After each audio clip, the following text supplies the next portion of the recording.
Welcome to the Power of Owning Your Career podcast. I'm your host, Simone Morris, and I have a passion for empowering others to take responsibility for their careers.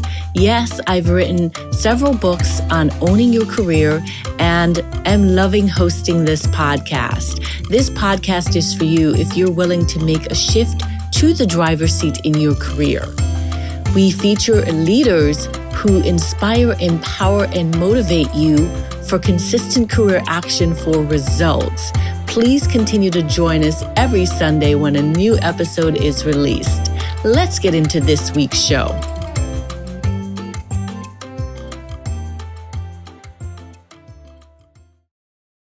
Welcome to this week's episode of the Power of Owning Your Career podcast. I'm delighted to have with us today Briar Dougherty, CEO and founder of Career Organic. Briar, welcome to the show. Thank you so much for having me. Awesome. Well, tell us a little bit about who you are and what you're currently doing. Sure. So I run a company called Career Organic, and we help professionals around the globe. So we have a global clientele, helping people really navigate the intricacies of a career transition, whether it's their branding, resume, cover letter, LinkedIn writing, or it's really understanding what that next step looks like and how to attain that, as well as interview prep and really owning your story. Awesome. Well, your background has decades of hiring manager experience. Tell us, from a career standpoint, what's on the mind of a hiring manager and what their responsibility is in the partnership with employees? Sure. So I think that it's important for hiring managers to first identify what they're looking for. I think that's not happening enough, that a lot of companies are pushing this huge ideal out into the market and trying to find their unicorn. And this is leaving candidate conversations a little high and dry because not everybody is going to fit 100% of every role. So as a hiring manager myself, I think the biggest piece that I'm looking for when someone comes and interviews with me is confidence.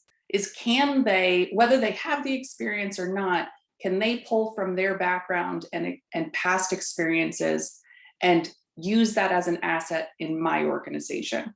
So that's the number one thing I'm looking for. So have you always wanted to be helping with careers, or what did you want to be when you were growing up? I love that. I actually wanted to write greeting cards for Hallmark. Fabulous. Did you do it? I did not, although I still do. I do a ton of creative writing, but I have a huge portfolio of cards that I've made over the years, and I love giving them out. But no, I didn't start thinking that I was going to get into coaching or think that I was going to help professionals. But my early years, even in high school, I was captain of the basketball team, and I helped all the younger, kids on the team really work on their skills and their confidence. I was a part of their role model. I was very involved in community and how to grow the people around me. And it was just near and dear to my heart naturally. So I think I fell into my purpose later, not understanding that was a huge driver for me. Well, I have to ask this question because, people ask me all the time, do I play basketball? So we're sitting, so we don't know. So I'm going to ask how tall you are. I'm 5'8". Okay. All right. Okay. I'm 6 feet. You didn't ask. Okay. Wow. All right. You wouldn't know it. People don't know it. I was a 4. So I was a number 4. So I was the small forward, but I was in the weight room constantly and had legs of steel. And so I could box out 6 foot and up. All right. Watch out. I'll move out the way. So what got in the way of the greeting card dream? I would say nothing got in the way. I think that my desires evolved and I moved to New York City. I was going to the Fashion Institute of Technology. I was an advertising and marketing communications major. So I did have, design layout classes and all of these really cool ad classes and loved the creative part of it. but I also had a full-time career while I was in college. And so I was working in Crunch Fitness, growing my accountability there, and just loved the management. So I kind of took the pieces of marketing and things like that when I was given my own club, because I was a general manager before I graduated FIT, and would do guerrilla marketing efforts and things. So I feel like I've taken those pieces. I just never monetized the greeting card side of me. Gotcha. So it's still there. It's still there, and you never know. It never goes away, comes full circle. I know what you mean. So what is the aha moment, or what happened to you that made you realize this is my purpose? And was that a moment that was that your moment of being in the driver's seat? Because this show is about being in the driver's seat. So is what's the first moment you realized you were in the driver's seat for your career? I would say my first year in college. So I got to Manhattan. I lived in the Poconos in Pennsylvania, so it was about an hour and a half outside of that, but rural to like urban environment. And I was bored. I was going to school and I'm like, what do I do to fill my time? And in high school, I was constantly busy. I was playing basketball. I was, on student government, the whole nine, everything I had my hands in. And so I went to New York, this bustling city, and wasn't doing anything. And I think that was my aha moment, was I enjoy having my hands in everything. And when I negotiated a job at Crunch Fitness, it was for more money. It was, a stepping stone to what I thought I could do there. And within 2 months, I was a manager. And so I really do think that was the year that I said, I'm going to take the helm and I'm going to be in charge of my career and my growth. It doesn't matter where I am, how young I am, how people perceive me. All of that went away. So what were the steps that you took to move from new hire to running the show? Sure. So it took a year or so, but it was going above and beyond. It was looking at all of the people that I admired in the location, and the general manager was amazing. I actually still am in touch with him, and he's a recruiter, so our businesses work well together. And so I watched him, I watched other people in my role and above, and looked at what are those areas that they're doing really well that I want to model. And then I looked at the areas that, were either being disciplined or that were frowned upon, and really tried to avoid, like actively avoid doing those things, while also managing my expectations of the more I do and the more I get my hands on, the quicker I'm going to grow. So I was willing to go that extra step and learn things that were outside of what I'd say, my pay status was at the time. So, it sounds like those may be some of the steps or ingredients in a career formula. So what is your Absolutely. formula for owning your career? Sure. It is living with your decisions without guilt. That's a big piece of this, is being allowed to celebrate your wins, being allowed to have pride in the work that you're doing, and not allowing external perceptions to sway you in your decision making. And so really my formula is always look within before I look without and go external. So it's always here first. Then it's understanding that strategy and what I want to be the outcome.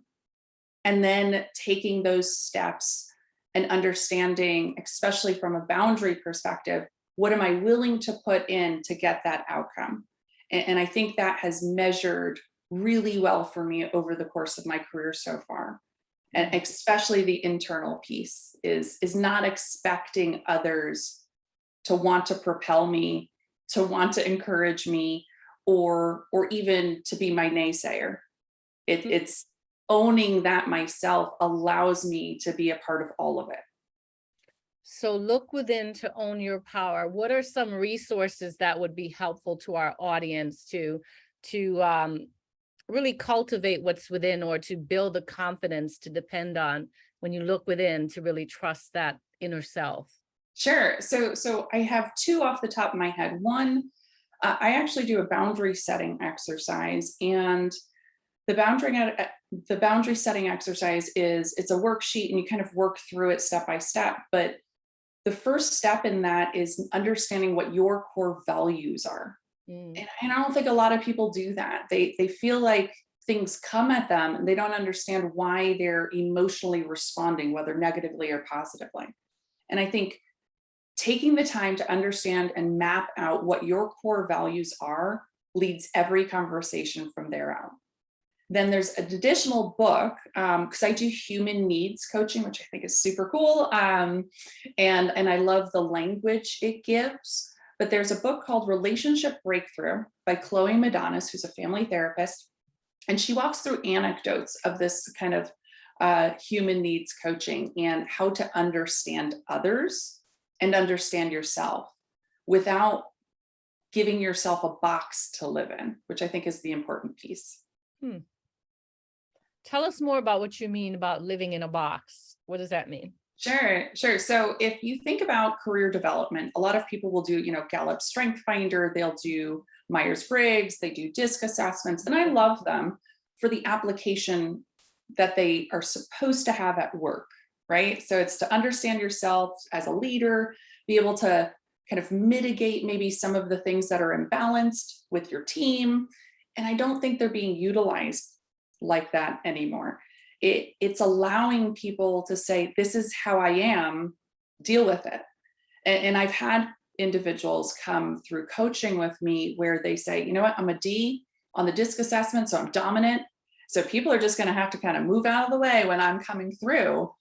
And that's not the purpose. So that to me is saying you are fine being in a box. You're never going to grow outside of the barriers that you've put in front of you.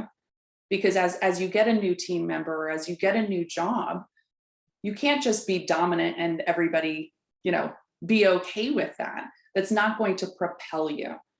And so really, I want to break those barriers down that people don't even know they've self-imposed. Makes sense. So does that, living outside the box makes me, I'm trying not to make up a title for your career journey. So let me go there, because I want to hear what you say. There's a couple things that have popped up for me from our conversation thus far, but if you had to title your career body of work, what's the title that you think would do it justice? I think more of my journey, and it's adversity is my asset. And I think that if every working environment I've been in, I've overcome a lot of adversity in each and every one of them. And it has taught me so many lessons, which has then propelled me into my next role, or helped me make a move from New York City to the Atlanta market with like no hesitation. To deal with people, coming after me with a hatchet on my back. It's like I've had it all. I've had the attacks. I've had physical attacks at work, along with the mental and emotional, and so it is my asset. That has allowed me, all of my adversaries, all of those challenges that I've had to overcome have completely changed my trajectory. They also changed me as a human being and how I'm able to help others now. So it is tied. I can't get the hatchet out of my head now that what is that story? Like that just like paused me, because whatever you said after that, I was like, hatchet? It's a quick one. I was a general manager at Crunch Fitness in Soho. I had a 4-story facility. And so it was like 10,000 square feet on each story. In order to get into the club, you had to come up a flight of stairs. So this member had come in, she started cursing at the front desk to one of my assistant managers. And so naturally I came over to defend my team member and was able to usher the woman away, get her calmed down. She left the facility. And as I was walking back around the desk, she came back in, bum rushed me, grabbed me by the back of my hair and threw me to the ground. Oh my And so God. I ended up tearing everything in my left wrist. So ligaments, cartilage, all kinds of fun stuff. What could be so serious about working out? It was What? a really interesting experience. I ended up, after all of that was my catalyst to leave the health and fitness industry, just because it was tainted after that. But I still think about that experience. And, my big lesson was, okay, don't turn your back on someone who, is upset. Don't assume that people have left the vicinity. So, and also, I also took away from that I was proud I stood up for my team member, because I'm happy it happened to me and not to them. I would have been mortified had that physical attack been set out on one of my team. So I was able to kind of learn from that in a lot of ways. Wow, that is intense. That is intense.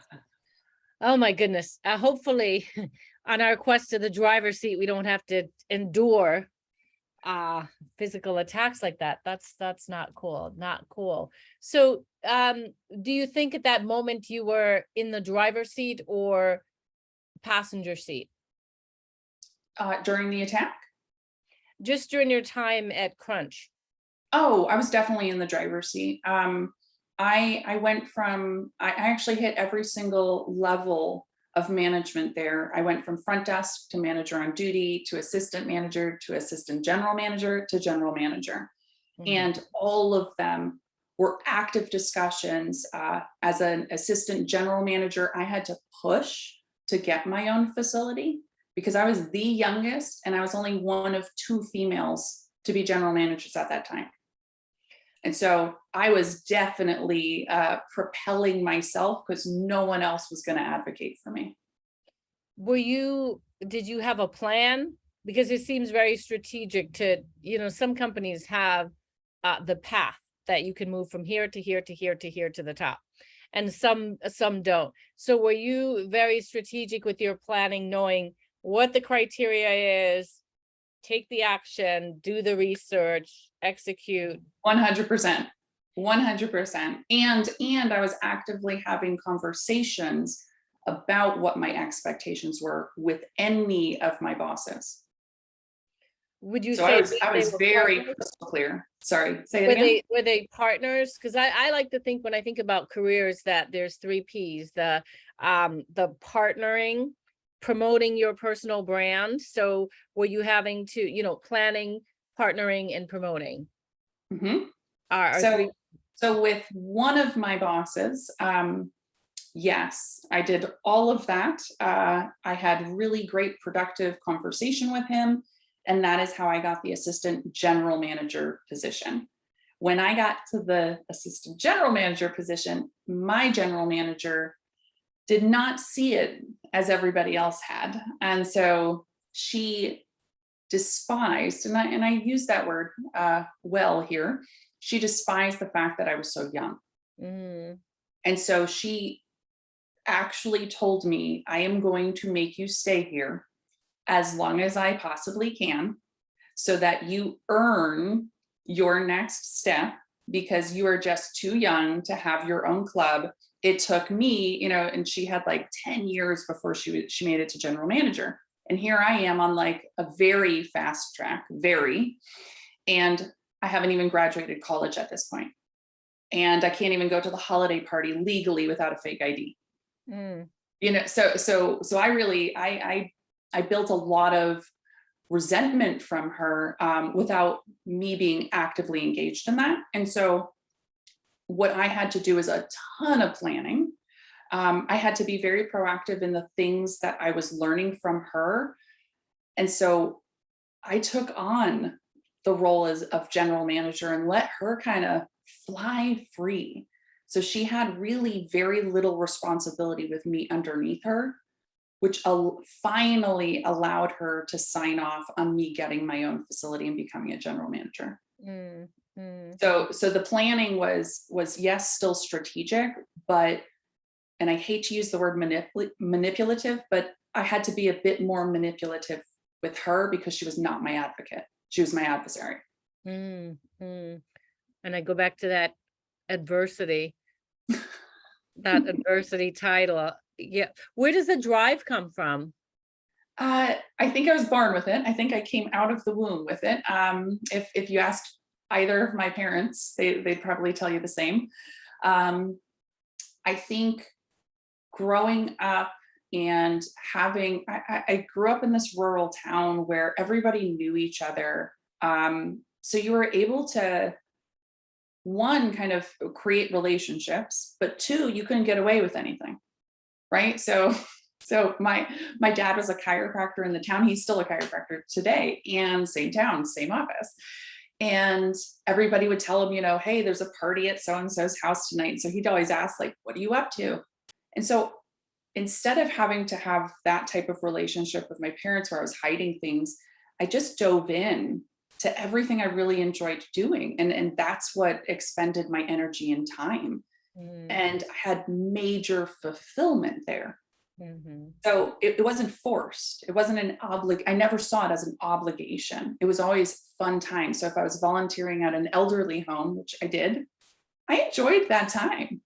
If I was speaking to schools, because we would go as a DARE role model, and you'd speak to like lower levels, fourth grade or third graders, and like seeing their little tiny faces, and it's like, wow, you're on the basketball team and you do all this. And it was like, there's just something so special about all of those little experiences. And so I think the drive just built from there. And I feel really blessed that I was kind of open enough to all of those experiences coming across my path and diving in full-heartedly.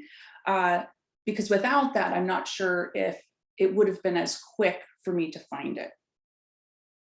What do you tell yourself? Because before you said, I moved to Atlanta without so much as I don't want to it wasn't a lot of thinking, and I don't want to put words in your mouth, but you said it was a quick decision and you moved without, you were able to say yes to the decision. And so I hear Yeah. you saying yes to New York City, yes to Atlanta.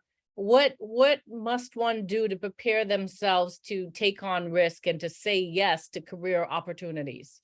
Sure. So the big one for me in that large move, right? Because it's New York City to Atlanta with no connections. I mean, my entire family, everybody's up north. And what I saw was opportunity to learn more about myself. So it was being okay having to relearn what I thought was in stone. I think that's the most important piece of that. Is a lot of people think, nope, I know myself. This is what I like. This is how I operate. This is my day to day. And they get caught up in their own certainty, right? It's like, I could check off my boxes every day and I'm good. And sometimes that transition, that variety, that uncertainty is what allows us to make those risky decisions that really pay off. Sometimes they're not as risky as we think. It's just being open to something new and outside of your comfort zone. And so for me, that's been a huge part of my successes is I'm like, okay, let's bring it on. It doesn't come without the thought though, that there are things that I want to accomplish. So every move, New York City to Atlanta, I was burnt out. I had been living it. I had been working full time. I went to college full time. Now I was traveling at that point. I worked for a salon and spa company in Saks Fifth Avenue. I was a regional director. I was working with the Saks Fifth Avenue executives at like 50th Street in Manhattan. And it was just dry. I didn't have the connection with anybody anymore.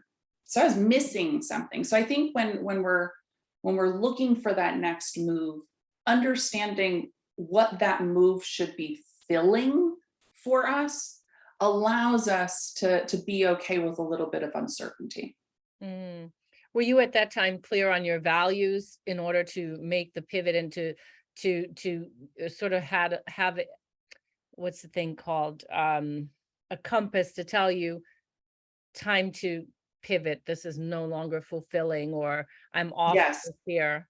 Were you clear? Yes. I experienced something very specific that happened that pinged me. And I know, if you're thinking about this in a broader sense, what is that catalyst for people to make that move, and how do you have that compass? I encountered some discrimination at work from my boss. My boss was let go while she was flying on a plane. Okay. She had been flown out to California. She lived in Maryland at the time, flown out to California to launch a brand new segment of the organization. And on the flight back, they fired her. So they leveraged her skill set to get this whole thing launched and then let her go. And it was personal, it was not business. And so after that, I knew, hey, I'm probably going to be next. But additionally, I'm not okay working for a company that does that to their employees, especially because me and my boss both had the largest, most profitable region for the entire company. So knowing it was personal completely changed how I looked at it. It was disgusting to me. So like my moral compass went off, every red, orange, yellow light was flashing, in kind of like glorious colors here. And so it was very easy to say, that is not what I want. And that's not what I'm going to drive down, right? Because as a regional director, I'm teaching my general managers, and then my general managers teaching their teams. And is that how we're supposed to treat people? We're humans, right? At the end of the day, we're all humans, whether we're employee or not, we're humans. And that's the basic respect we should be giving other humans. And that wasn't there. So that really was a push. So from a broad perspective, I think we do look at, if there's nothing we think is truly missing, is there something we want to add, right? What do we want to learn? What's that growth opportunity next? So what's next for you? For me, I'm really excited. This year and next year, I have been working with my entire team to continue to provide services and products and programs for as many people that need support. And one thing that I did when I launched Career Organic initially is, we have done for you services, right? And so they're a higher price point.